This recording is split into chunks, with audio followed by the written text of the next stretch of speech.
হ্যাঁ হ্যাঁ মেসে দেখবো। আসসালামু আলাইকুম, সবাই কেমন আছেন? শুরু হয়ে গিয়েছে আমাদের সকাল। তো সকালে আজকে ভাবছি যে স্টারশিপ দুধ দিয়ে, আজকে অনেকদিন মনে চাইছি স্টারশিপ দুধ দিয়ে চা খেতে। তো একটা স্টারশিপ দুধ আনছিলাম খালাকে দিয়ে, তো বললাম যে আমাকে স্টারশিপ দুধ এনে দেন। আমি সবসময় ডিপ্লোমা চায়ের দুধ দিয়েই খাই, স্টারশিপ দিয়ে খেতে মনে চাইছে দেখে খালাকে বললাম। তো সবাই মিলে আজকে স্টারশিপ দুধ দিয়ে রুটি খাওয়া, তারপর পরোটা খাওয়া কিন্তু অনেক মজা। এটা অনেক মজার একটা খাবার, আপনারা খেয়ে দেখেন। যদিও কিন্তু আমি স্টারশিপ দিয়ে তো ভালো চা পারি না, আমি সবসময় গুঁড়ো দুধটা দিয়ে চা বানাই, খুব মজা হয়। তারপর আজকে চাটা খুবই মজা হয়েছিল, যার জন্য আমি আপনাদের সাথে শেয়ার করলাম। আসলে অনেক মজা হয়েছিল। তো হ্যাঁ, মিষ্টি ছিল বেশি, আমি বুঝতে পারি নাই। আমি আমার লিকারের মধ্যে অনেকগুলো চিনি দিয়ে ফেলছিলাম প্রথম অবস্থায়, তারপর দেখি যে আমার তো এই স্টারশিপের মধ্যে অনেক মিষ্টি মিষ্টি লাগছে, আর কিছু করার ছিল না। কিন্তু হ্যাঁ, পরোটা দিয়ে ভিজিয়ে যখন খাবো তখন খুব মজা লাগছিল আর কি। তো সকালটা শুরু হয়েছিল কিন্তু আমাদের এইগুলো দিয়েই। সকালে কুটিনাটি কাজ করতে তো অনেকটা সময় চলে যায়। খালা আমাকে অনেকগুলো পরোটা বানায় দেয় দেখে আজকে আমি অনেক কিছু করতে পারি। আমার রুটি বানানো নিয়ে কোনো টেনশন হয় না। ইভেন আপনারা জানেন যে হেল্পিং হ্যান্ড কিন্তু অনেকটা ভালো। এই যদি ভালো মনের হয়, তাহলে ভালো মানুষ হয়, তাহলে কিন্তু কোনো কথাই নেই। আমি খালাকে অনেক ভালোবাসি, সে আমার সমস্ত কাজে হেল্প করে দেয়।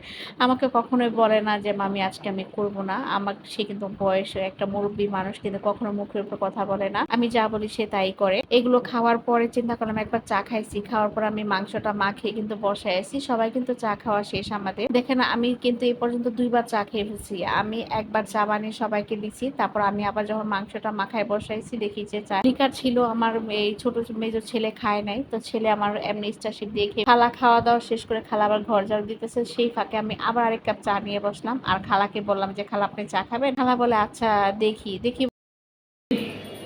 খেলার এই স্মৃতিগুলো থাকবো আমার।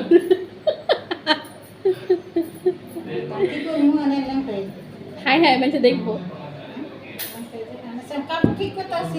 আপনি দিয়ে উল্টা ব্লাউজ নিয়েছেন। তো আমার খালাটা কিন্তু অনেক গম্ভীর ছিল, মানে আগে এত কথাবার্তা বলতো না। আমি যে থেকে তাকে বললাম যে আমার বাসায় কাজ করতে হলে ঠিকই কথা বলতে হবে, মন খারাপ করে কোনো লাভ নাই, আপনার মনের দুঃখগুলো আমার কাছে বলবেন, এটাই নিয়ম। তো খালাকে কিন্তু আমি ওইরকম বানিয়ে ফেলছি। আর কিছু করুক আর না করুক, আমার সাথে কখনোই খালা চোকালা মোকালা করতে পারে না, তার সমস্ত কথা আমার সাথে শেয়ার করে সে। আসলে প্রত্যেকটা মানুষের হয়তো বা ওইরকম হয় না, কিন্তু আমি চাই আমি আমার বাসায় যারা কাজ করে তাদের সাথে আমি খুব ভালো ব্যবহার করি। আর আমি আল্লাহর রহমতে আমার বাসা থেকে কেউ কাজ থেকে চলে গেলে বা কোনো একটা কাজে, কারণ সবাই তো কোনো না কোনো সমস্যা থাকলে কিন্তু তারা চলে যায়, তখন দেখা যায় গার্মেন্টসে চাকরি করে, তখন আমি কিন্তু আবার তাদেরকে ঠিকই খুঁজে পাই, তারা আমাকে অন্য একটা খালা যোগায় দেয়। মানে আমার এইটুকু আল্লাহর রহমতে আমাকে এরা খুব পছন্দ করে। তো যাই হোক, এই ফাঁকে আমি আবার 2 কাপ চা খেয়ে ফেললাম বেলা 12টার মধ্যেই। তারপর আবার কি করলাম, আমি আমার ছেলে দেখেন আমার কাঁধের উপর উঠে সে মজা করে, তার সারাদিন দুষ্টু মিষ্টু তার থাকেই। তবে আসলে দেখতে তো আমার ছোট ছেলেটা বড় হয়ে গেছে। আমার বাচ্চাগুলো, আমার ছেলেদের জন্য দোয়া করবেন। যেহেতু আমার মেয়ে নাই,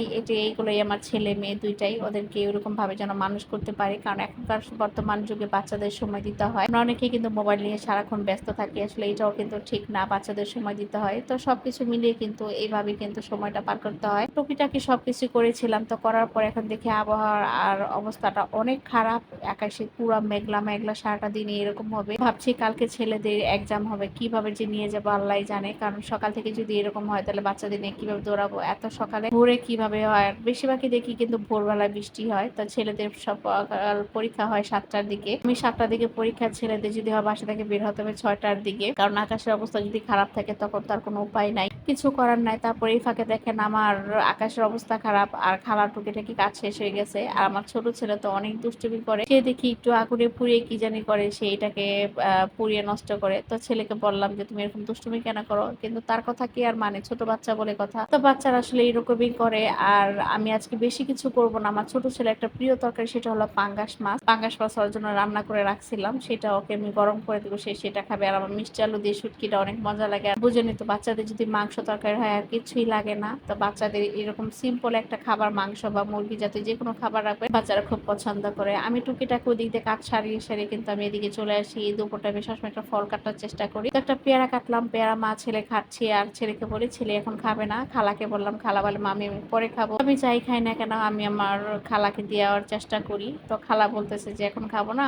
তা বুঝলাম যে সে এখন তার খাওয়ার সময় না। আজকে কিন্তু অনেকটা সময় পার হয়ে গেছে, তার আবার আরেক বাসায় কাজে যেতে হবে, তো তার জন্য জন্য রেখে দিতে হবে। তো খালা আমার অনেক কাজ করে, আসলে ভাগ্য করে মানুষ বলে কাজের মানুষ হাতে পায় না, মানুষ কাজ করতে পারে না। আমার কিন্তু ভাগ্যটা অনেক ভালো, আমি কাজের মানুষগুলো খুব ভালো পাই, তারা আমাকে অনেক সাহায্য করে। খালাগুলো আমাকে অনেক অনেক কাজে হেল্প করে, তাদের সহযোগিতায় কিন্তু আজকে আমি কাজ করতে পারি না, তো আমি আজকে ভিডিও বানাতে পারতাম না, কোনো কাজই করতে পারতাম না এদের সহযোগিতা। হেল্পিং হ্যান্ড যদি ভালো হয় সবকিছুই কিন্তু করা যায়, হেল্পিং হ্যান্ড খারাপ থাকলে কিন্তু কাজ করা যায় না, যেহেতু বাসা বাড়িতে থাকে। তো আজকের মতো এখানে সবাই ভালো থাকবেন, আল্লাহ হাফেজ।